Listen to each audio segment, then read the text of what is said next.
Good afternoon, everyone. It's Tony here from Locks to Reads. Except it's probably going to be more Locks to Watches.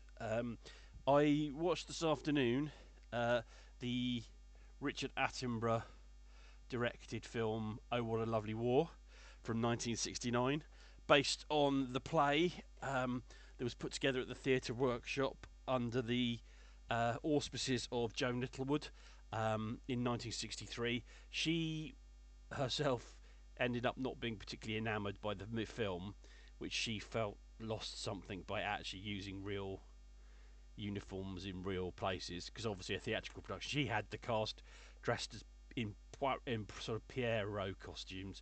um, I think it misunderstands how you would make the film. It, um, it is a musical. Um, it features songs from the time used in a satirical way. Some of the songs were satirical at the time, but they're used to make points about the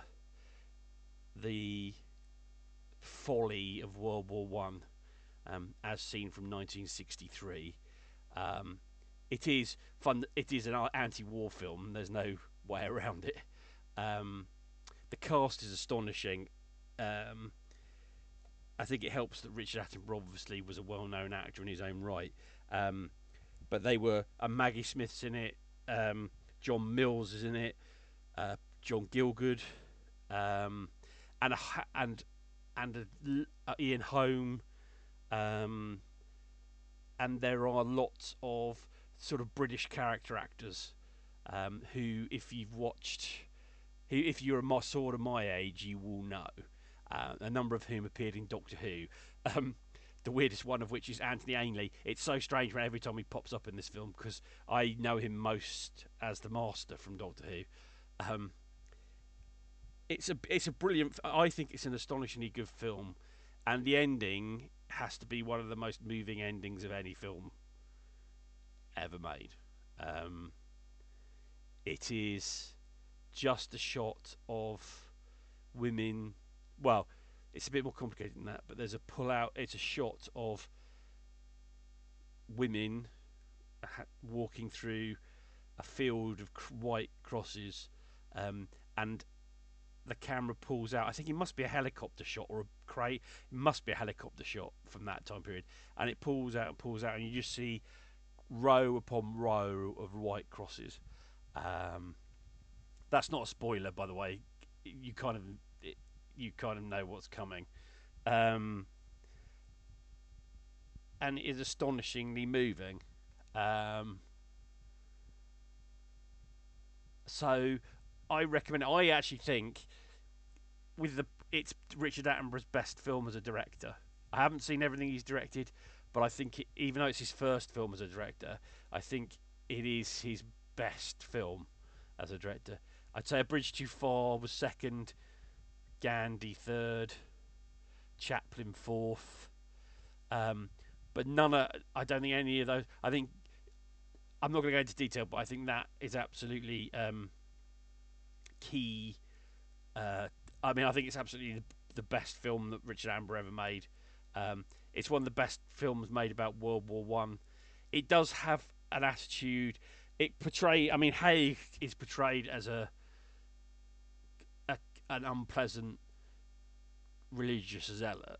Um, and I've read a couple of books about Haig, and I haven't been able to make up my mind about him. I think he learned too slowly. But I think next Remembrance Reads, I'm making my list of books for next Remembrance Reads unbelievably already. And it is, I think some Haig biographies might be on the agenda. I really want to try and understand a bit more, give him a fair crack, even though it is hard a lot of the time to understand. Like when you look at what happened on the first day of the Somme, to give him any credit as anything but an idiot. but I would like to know more about him. So that's one of the things that's come out of this thing. The other thing I'd like to mention, and because this is supposed to be a book um, channel, I wanted to talk about this is from God, I think it came out in the 60s. It's called it's the Long Trail: Soldiers, Songs and Slang 1914 to 18 by John Brophy and Eric Partridge. It was published. This is the revised edition, which was published in 1965. The earlier edition, I don't actually know when the earliest edition came out. It doesn't actually say. Um,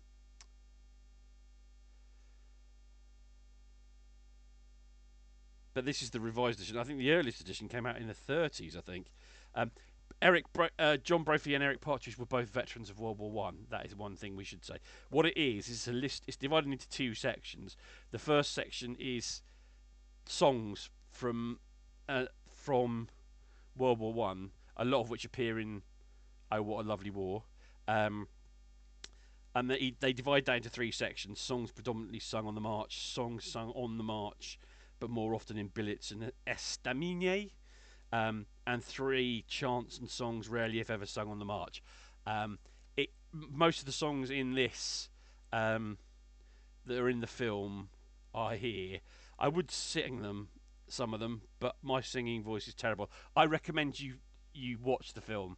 It's 144 minutes, which I believe, if my maths is correct, which it often isn't, is 2 hours and 24 minutes. I don't know where you can find it online, if at all. I've got, as you see, the DVD. I'm sure it must be streaming somewhere. But every time I watch it, I end up with the songs in my head. There are some great scenes in it. One of the funniest is when some British soldiers are march in to a parade ground where some Australian soldiers are sitting there watching, and then Haig turns up with some other officers, and the Australians start singing. One staff officer jumped over another staff officer's back. Another staff officer jumped right over another staff officer's back. Another staff officer jumped right over another staff officer's back. And another staff officer jumped right over another staff officer's back. They were only playing leapfrog. And for some reason, that's such a well done scene. Sorry for that bad singing, by the way. But there's also a lot. There's just when Bertie Smith. There's a basically it's built around a family Smith, and there are a number of Smiths from different classes, and they go off to war. Most of the men, all the men, are soldiers. Some of the women become VAD nurses. One of them works in a munitions factory, and it's the story of the Smiths, who are obviously meant to be sort of an archetypal British everyman family, hence the Smith. And we see different parts of the story from different people. There's a section during the Christmas truce. There's there's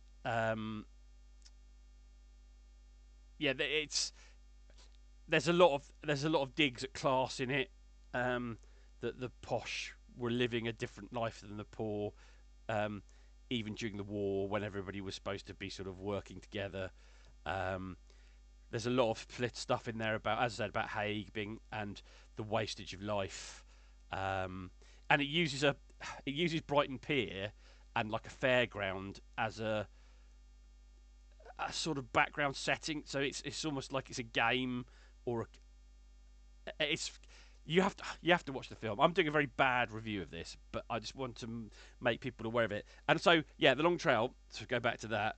And then once you get through all the songs, you get part two is the Soldier Slang, which is a glossary of words used in that period. If you were writing about World War One and you wanted to get the language right, this is not a bad book to have as a resource. If you're writing a script, or you're writing a novel, or you're writing whatever. And so I would recommend it for that. And and the last section has some musical stuff in it, chants and saying. So it's a good. It's been out of print for a while, I think. I don't know if its existence. This one I found in a second-hand shop years and years ago when I was starting my collection of World War One books. Um, I recommend it if you can get hold of a copy. I don't think it's that expensive second-hand from what I've seen, but I could be wrong about that. It might have gone up in price. Um, it was 5 shillings when it was sold originally, so it predates decimalisation. So yeah, that's a very short video to talk about Oh What a Lovely War. I recommend it to you, um, and that's it. There'll be an update video for the reading a bit later this evening, and have a good day, or I should say, I'll see you later. Bye bye.